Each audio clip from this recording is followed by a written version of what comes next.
Ngayon, simulan natin.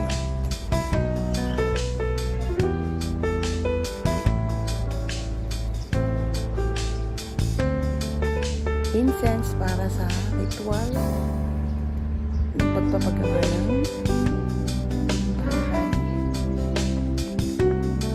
Tapos,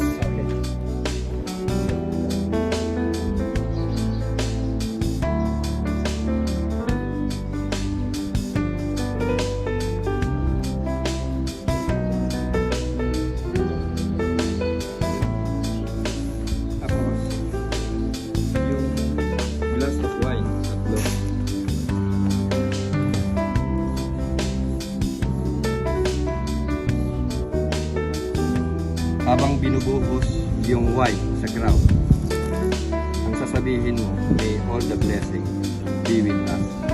So be it. may all the blessing be with us, so be it.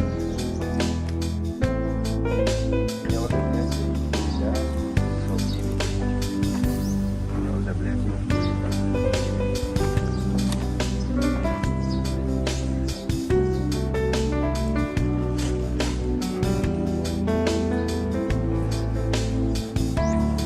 Konti-konti.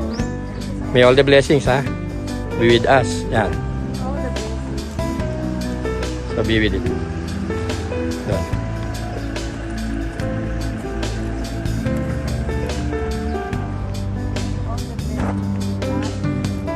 So be with it.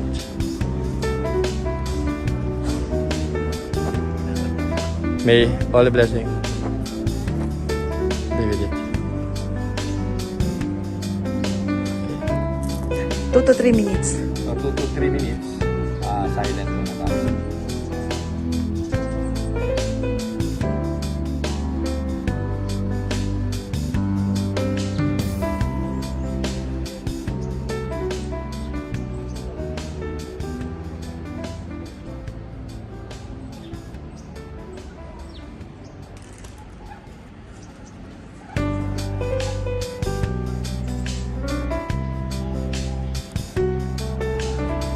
Then yung iba, yung pala, ang gagawin is pupupukin natin yung lupa.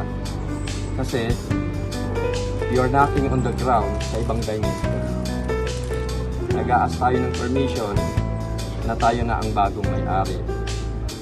At may ipapatayo na tayong na property dito na sana tulungan tayo at maging mutual ang understanding natin.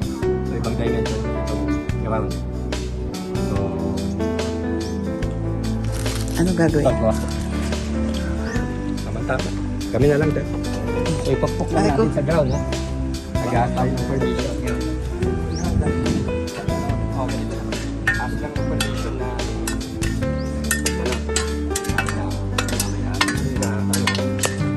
sana ito walang understanding natin.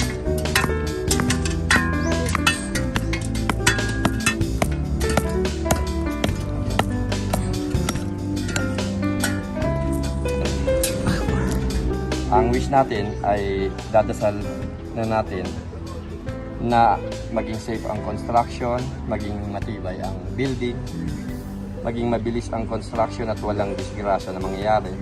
At lahat ng taong titira dito ay magiging healthy, maraming blessings ang darating. So magdasal na tayo sa ating dasalin. Amen. So dear Jesus, thank you for this new house that we are building. Please bless it and make it a home filled with your love and grace. Guide us through the construction process and may all the work be done with excellence and integrity.